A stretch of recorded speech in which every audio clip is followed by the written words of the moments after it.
கத்தர் என்னை கைவிட்டுட்டாருன்னு பல நேரத்தில் யோசனை வரும்ல. ஆனால் கத்தர் நம்ம கூடவே தான் இருக்கிறாரு, நம்மை பார்த்து கொண்டே இருக்கின்றார். நம் மீது அவர் ஒரு கண்ணை வைத்திருக்கிறார் என்பதற்கு நிறைய சாட்சிகள் இந்த வேதாகமத்தில் காணப்படுதுங்க. எபிரேயர் 12ஆம் அதிகாரம் 1வது வசனத்தில் ஒரு வேர்டை பார்க்க போகிறோம்.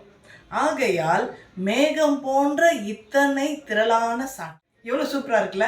எப்படி வானத்தில் நம்ம நோக்கி பார்க்கும் பொழுது மேகங்கள் நிறைய காணப்படுகிறதோ அது போல பைபிளில் சாட்சிகள் இருக்குது. நிறைய கேரக்டர்ஸ். ஆதாமில் தொடங்கி அவர் எப்படி பிறந்தார், எப்படி வாழ்ந்தார், எப்படி மரித்தார், தாவீது எப்படி மரித்தார், டேனியல் எப்படி பிறந்தார், எப்படி மரித்தார், அவங்க வாழ்க்கையில் நடந்த ஒவ்வொரு சம்பவங்களும் உங்களுக்கும் எனக்கும் திருஷ்டாந்தங்கமாக சாட்சியாக வைக்கப்பட்டிருக்கிறது.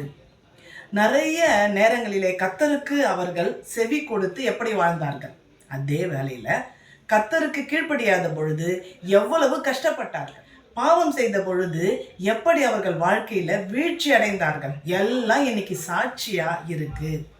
மேகம் போன்று நம்மை சுற்றி இருக்கு. அந்த சாட்சியை நீங்க கேட்டீங்க, பார்த்தீங்க, படிச்சீங்கன்னு வச்சுக்கோங்களேன்.